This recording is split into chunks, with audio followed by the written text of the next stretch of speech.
Today is a very, very special occasion. We come together to mark the achievements of our 4 new professors as they deliver their inaugural lectures, the first lecture that they are giving as a professor. This will open a window into academic life for those of you that are not academics. Academic life is an interesting profession. It's filled with enthusiasm, it's filled with challenge, and it's occasionally filled with paperwork as well. To all our guests, I want to thank you for being here. You're in for a very inspiring afternoon. You might be from academia, you might be from outside of academia, and just a little bit curious about what the work of a professor actually means and what it takes to get to the level of professor. Our Principal and Vice-Chancellor, Professor Sue Rigby, and Deputy Vice-Chancellor, Professor Nazira Karodia, send their apologies that they're not able to make it today, but they're convening the University Promotions Panel. So right now they're creating a lot of wee new professors that we can celebrate soon. The Centre for Biomedicine and Global Health is a truly interdisciplinary and cross-institutional entity. Our mission is to take discoveries that occur in the laboratory and take them into the real world to make sure that they have impact in the clinic. We do that on a national and an international scale. Whether it is antimicrobial resistance, whether it's chronic disease, whether it is health inequalities, or whether it is training the next generation of scientists, the Centre for Biomedicine and Global Health is doing science that matters. And most importantly, we believe in doing it together. Events like this one aren't just side projects for us, they're part of our fabric. We want our work to resonate outside the walls of this university, and the only way that we can do that is through community engagement and making sure that everybody is aware of the fantastic work that goes on within the institution, the centre. So today you're going to hear from 4 professors whose research and expertise spans some dramatically different fields. And we hope that they will bring it all together in a 30-minute presentation today.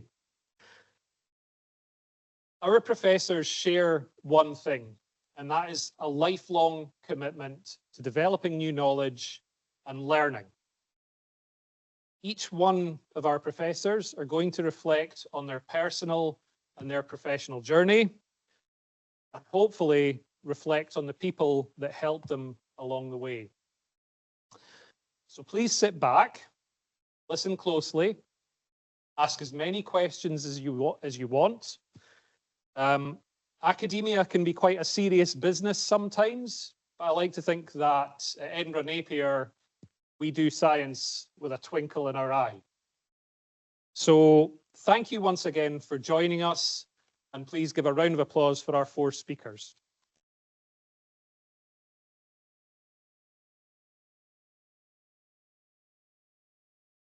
Now, it's quite lucky.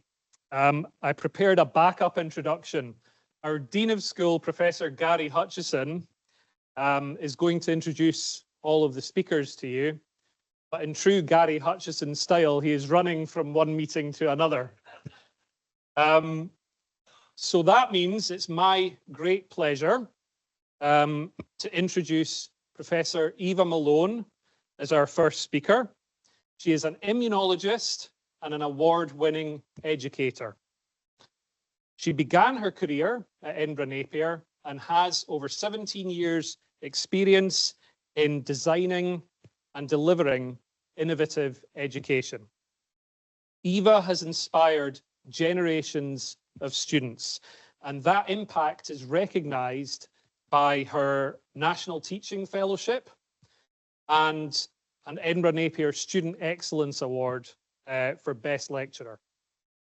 Her leadership has transformed our curricula to be more inclusive and engaging.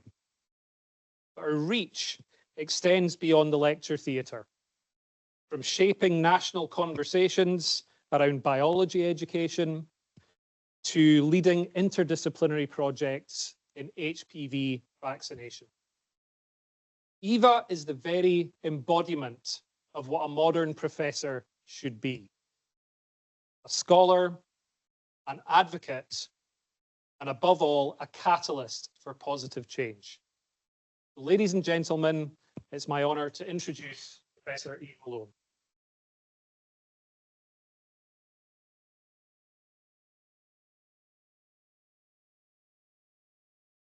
Can I just do a mic check before I start? Can everybody hear me? Yes, great, thank you. And if you bear with me for a minute, I'm just going to put my stopwatch on because I'm under strict instructions to keep to time.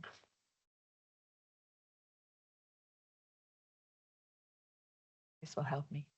So thank you for the very kind words, Peter. Nearly had a tear in my eye, but I'm holding it together. It was very generous. And I would like to say, welcome everyone, and thank you for coming to celebrate with us this afternoon. And I would like to just say a really big thank you to my colleague, Professor Peter Barlow and Professor Mick Ray, for organising this celebration for us today.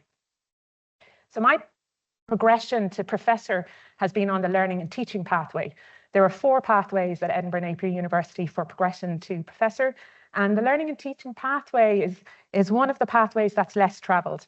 But regardless of the pathway you progress on, all of us are required to evidence esteem, leadership, contribution, innovation, and impact. And when I think of my professional life, it feels really messy.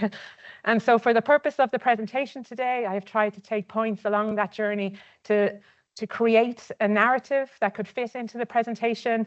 And so it's very much a filtered narrative.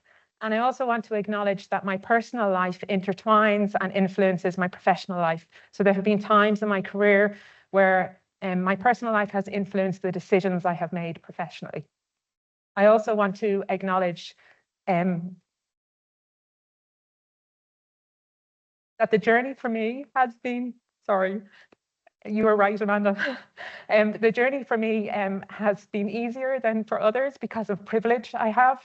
And I wanted to acknowledge that at the outset of my lecture. I am a white, cisgender, heterosexual woman. I'm able-bodied and neurotypical, and because of that, my progression has been to professor has been easier than for others.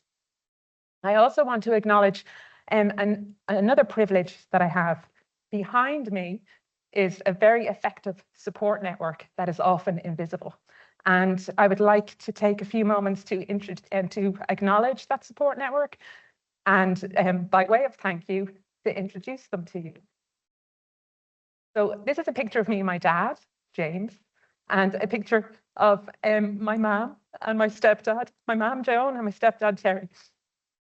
They worked hard for me to avail of opportunities that they didn't have, and they supported me throughout my journey. A journey they didn't really understand, and to be fair, a journey I didn't understand, and a journey I've been discovering. I'm a middle child, which is probably not a surprise to many of you. I have 2 brothers, 2 of the best brothers.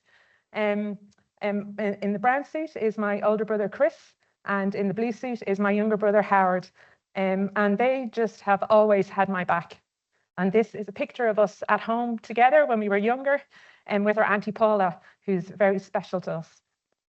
And I have always, I'm going to talk about partnerships and team working in my professional life, but there is one partnership that has been central and key to my progression. This is my husband, Billy. We have been together for 25 years. I don't have the words to articulate the value of the support that he's given me, so I'm not going to try.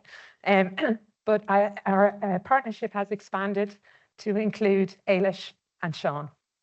And Ailish and Sean, they motivate me to be a better person. They encourage me to look at the world differently, and they inspire me to be braver. And I have always wanted to be a mammy, long before I wanted to be a scientist. But I've had to learn how to do that and work professionally and work full-time in a 2-parent working family with 2 children away from Ireland and away from my support network. So I would like to thank these two lovely people. So in the photograph in the black and white is Amanda, and in the photograph in the bottom is Julie. And I would like to thank them for their openness and sharing and support as we've navigated being mammies and professionals together. So speaking of children, I wondered if anybody recognized this door. Give you a clue. 1970s Ireland, 1980s Ireland kids TV program. It's a magic door. I thought it would be you, Aoife. It's my sister-in-law. Yes, Bosco. So Bosco was a kids TV program in Ireland, and Bosco lived in a box. And he had a magic door, and you could open the magic door with a magic rhyme. And Bosco would take you to meet new people, learn about new things. And I wondered if anybody in the audience who's familiar with Bosco remembers the rhyme to open Bosco's magic door. I suppose this is targeted at those with an interest in 1970s Ireland.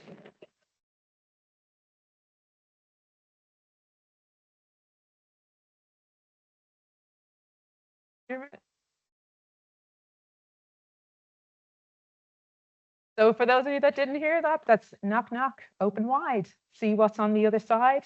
Knock, knock anymore. Come with me through the magic door. So I would like to invite you through my magic door to learn a little more about my professional journey. And this is my professional timeline. It starts in 1994 and up to this date. And you'll all have timelines of your own, be they personal, professional, or educational. I started my journey on an undergraduate biology degree at Maynooth University, went on to do a master's in biological sciences at Dublin City University, and then I came to Scotland and I worked as a research associate in the University of Edinburgh, and then went on to do my PhD at Napier in 2002 for a short time as a scientist at the Forensic Institute, and then began working as a lecturer at Edinburgh Napier University in 2006 on a short-term contract, and then later as a lecturer. 12 years after I started in the permanent position as a lecturer, I became an associate professor, and 5 years ago last summer, I became a professor. Now, my timeline, possibly like your timelines, has highs and lows, successes and failures, periods of vulnerability and transition, moments where I've been, I've got this, I can do it, and moments where I've been, I don't know if I could do this. The transition to university was particularly rocky for me. At the end of the first year of my university, I had failed all my exams, so it took me 5 years to progress and graduate at Maynooth University rather than 4. And during that period, there was a slow, steady decline in my self-esteem. I hid in education, and that's why I went on to do a master's in biological sciences. And that was a really tricky time for me, particularly for the first 3 modules.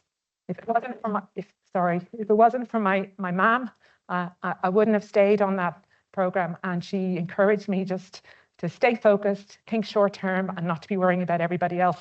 But we made an agreement that if I got to the end of the first 3 modules at Christmas, I could quit. So I went down to withdraw from the program, and I met this lovely person. This is the program leader at the time, Dr. Dermot Walls. And if it wasn't for him and his compassion and the support that he provided to me, I would not be a scientist. So that was a really pivotal moment in my journey. And he encouraged me to stay on the program and supported me to do so. I then went on to do my research project at Dublin City University in parasitology, with studying a liver fluke, Fasciola hepatica, under the supervision of Professor John Dalton. I went on to work with Professor Rick Maisels and study a filarial parasite called Lithomisoides sigmodonthes. And then both John and Rick, I have a lot to thank for. They saw something in me that I didn't know I had. And they told me, and they encouraged me, and they said I could be a researcher. And I started to think seriously about going on to do a PhD. I did my PhD with Dr. Lorna Proudfoot at Edinburgh Napier University in 2002. And under Lorna's supervision and at Edinburgh Napier University was the first time I really began to belong in higher education. So 2002, does anybody know how old Napier was as a university in 2002? Or can you guess, for those of you familiar with the institution? 10, yeah. So I joined Napier when it was 10 years old, and my professional journey has been intertwined with that. I'm sorry about the mic. But when I left my PhD, that was a rocky transition for me. I was back pulling pints behind the bar. I wasn't being an immunoparasitologist. I had thought I was going to have this amazing career in immunoparasitology and I was going to change the world. That didn't happen. And it was a vulnerable time for me. And I went and I managed to secure a position at the Forensic Institute in Glasgow. And I worked as a scientist assessing science used in high-profile UK cases. And I worked with Professor Alan Jameson with a small, tight team. I learned while working there that I had resilience. I also learned while I was there that I had a skill set that I could apply with my subject area and still add value and contribute while feeling completely out of my depth and thinking I knew nothing. And it was a really pivotal moment for me in my career. It taught me what I was capable of. And so I was very grateful for that opportunity. After that, I came to work at Napier. I don't know what I'm doing for the noise, so I apologize. I think it's my chin. Try and hold it up.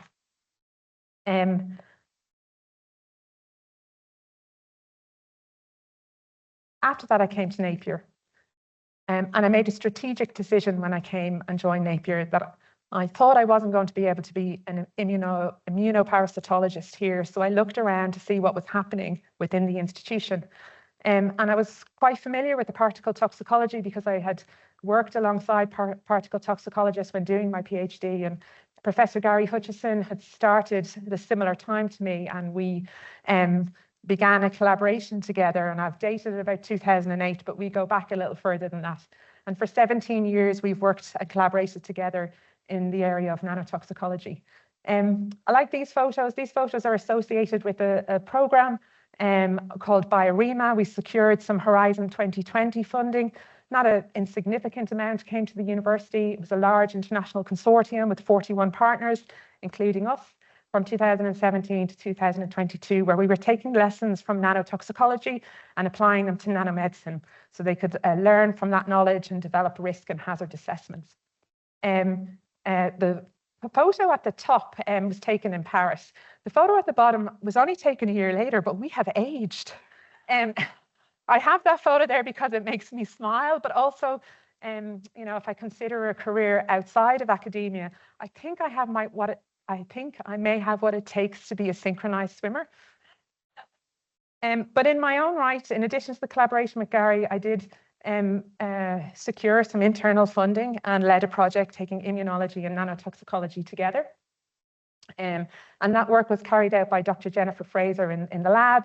And we also had some other colleagues internally helping to support the laboratory work.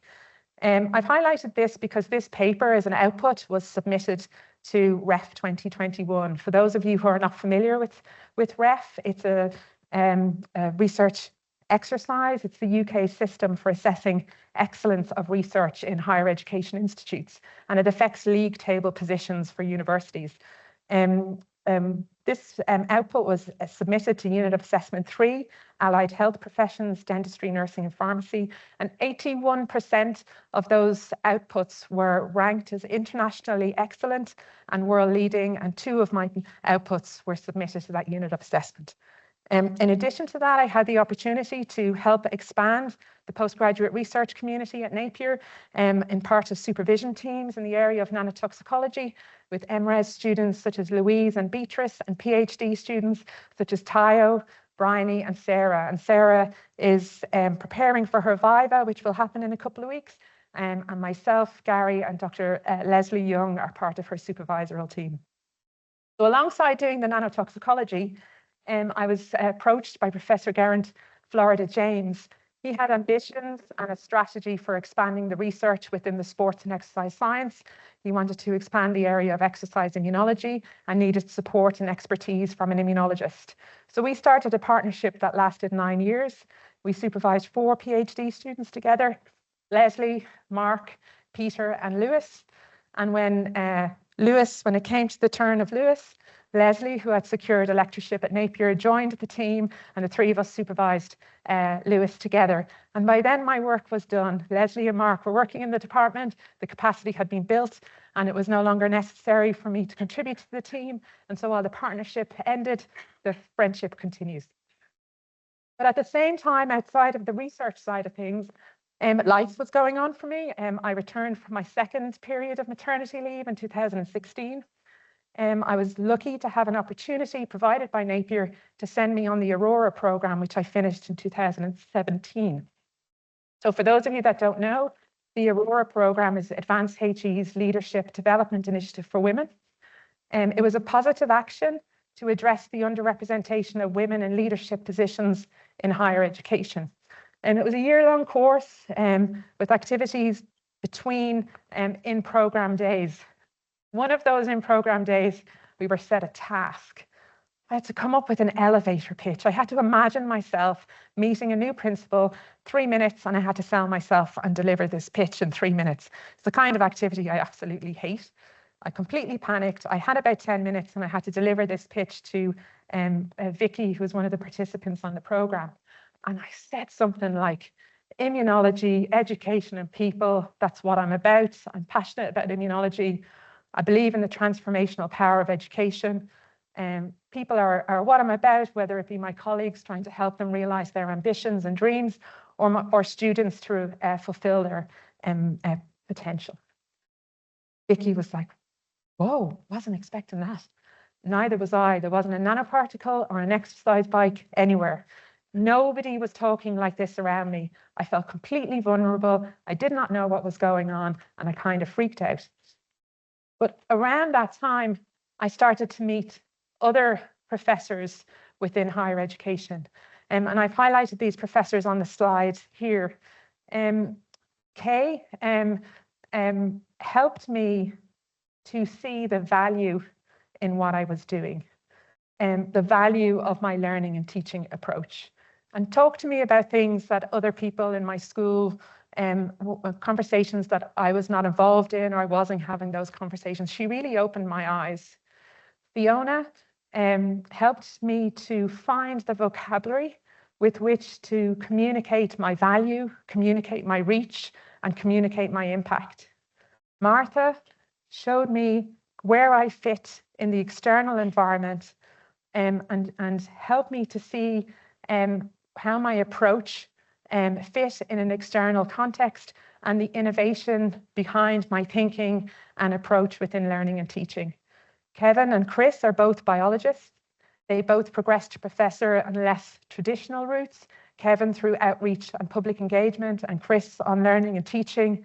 They gave up their time to talk to me, to encourage me, to praise me, to help me. And I'm very grateful for all these people that I see as mentors and coaches on part of my journey.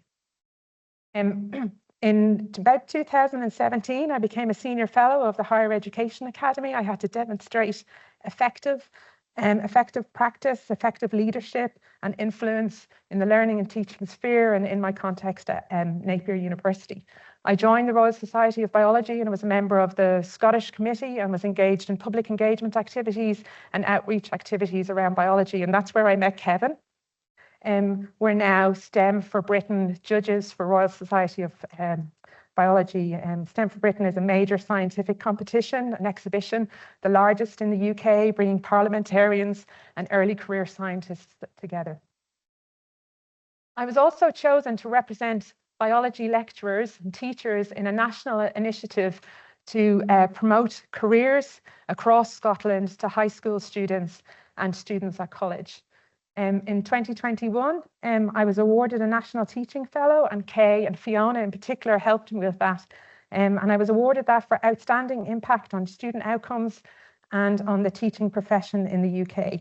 And of all of those there in 2022, Edinburgh Napier Students Association awarded me the title of Most Inspiring Lecturer. Alongside the nanotoxicology and the exercise immunology, I decided to step forward to lead a program of undergraduate, a program suite of 5 undergraduate programs. That's a picture of the landing page on our website. To give you some context, For those programs, during that period, there was anywhere between 450 and 500 students each year. There are 39 modules across the programs. 40 plus academics contribute to the design and the delivery of the programs. It's supported by 3 specialist technical teams. And over those 5 years, the programs brought in approximately 20 million from the Scottish Funding Council. It was a relatively easy job, easy in that the team were dedicated and passionate individuals, and the students enrolled across the program were a talented group of individuals too. During my leadership, we had we rolled out 5 new undergraduate programs and phased out the old programs. We were re-accredited by the Royal Society of Biology. We experienced and responded to the COVID-19 pandemic, and we had our institutional-led review, which is a 5-year internal review where we received 17 commendations. When I was leader, I put students at the heart of what we did and what we were about. And our final year students each year have the opportunity to fill out a national student survey. All students across the UK have this opportunity. And the data from those surveys feeds into league tables and influences universities' positions within those league tables. And we had a strong performance across that period in the National Student Survey. And in 2022, our biomedical science subject area ranked first out of 70 plus institutions across the UK for student satisfaction, and biological sciences ranked first out of 30 plus institutions for student satisfaction too.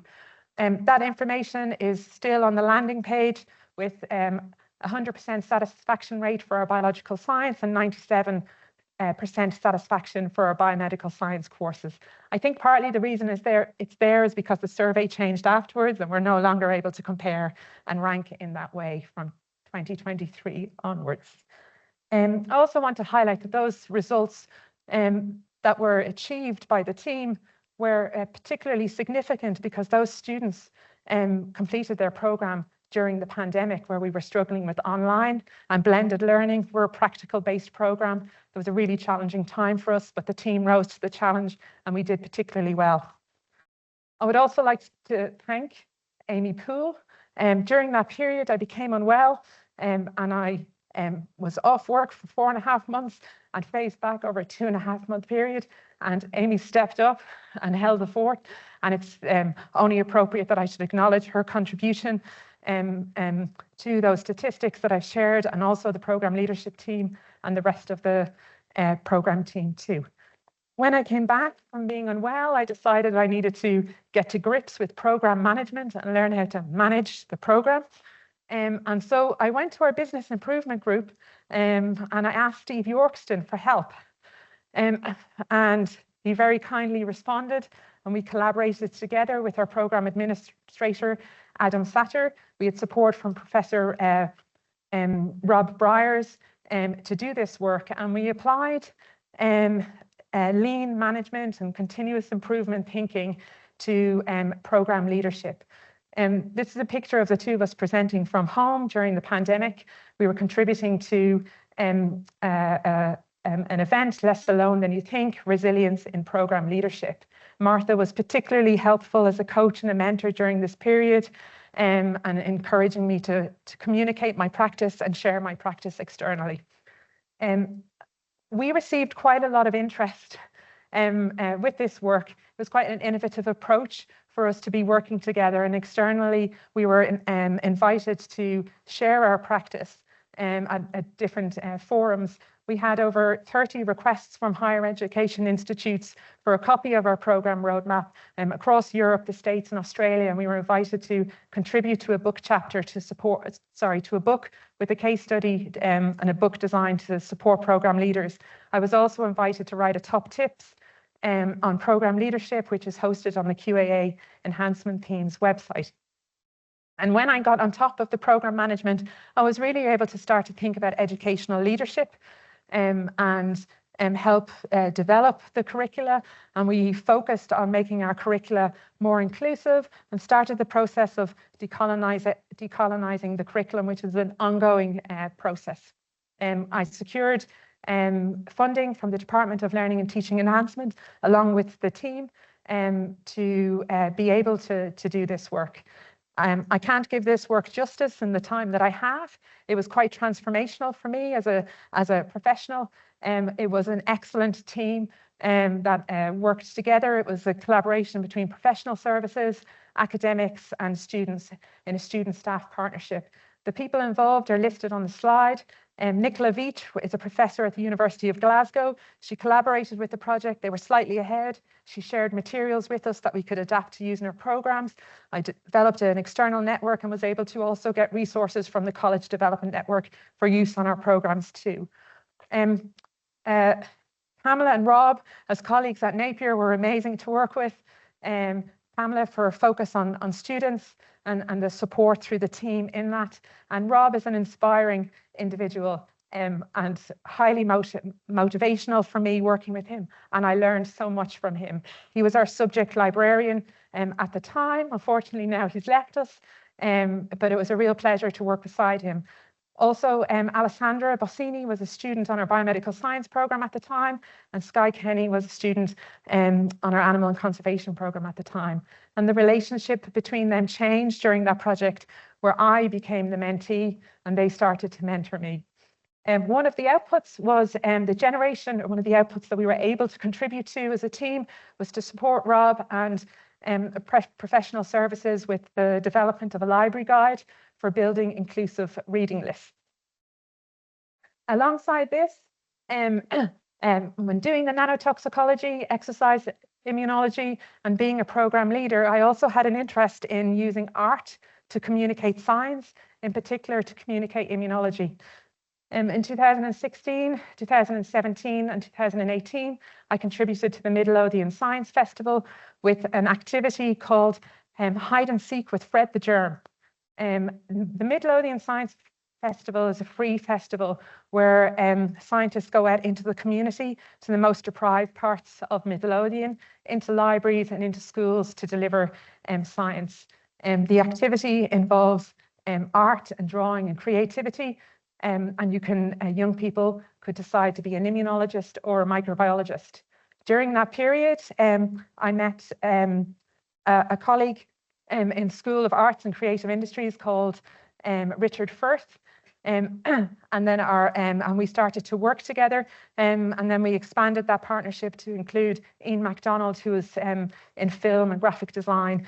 We took our immunology students in the School of Applied Sciences and our immunology students in product design, and we brought them together to communicate complex immunology in different formats. We decided to do this because Richard, Ian and I had learned so much from trying to communicate with one another, coming from different subject expertise and different disciplines. We published the outcome of this, and this project was funded by the Department of Learning and Teaching Enhancement. The reason I'm highlighting this paper in particular is because during that project, we developed a methodology for bringing people together, young people together, to find a way through art and through filmmaking to learn about immunology. We looked externally to see who could use that methodology, and the Irish Cancer Society responded to us really positively. The Irish Cancer Society in Ireland advocate for HPV vaccination for young people, and they needed help to communicate the message, the protective message around the HPV vaccine. So we started to work with the Irish Cancer Society. I expanded the team to include Dr. Celine Healy, who has expertise in education and drama, and Carol Gray-Brunton, who is Dr. Carol Gray-Brunton, who's a behavioural psychologist.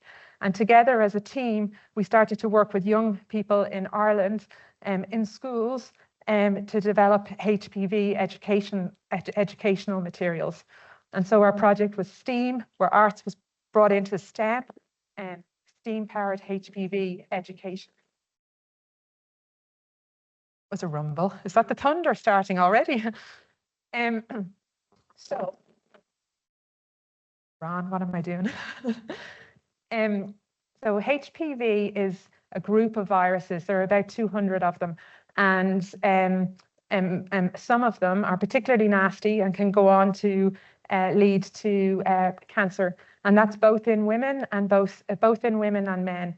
The vaccine is incredibly safe and very effective, but the vaccine needs to be delivered before a person comes in contact with HPV.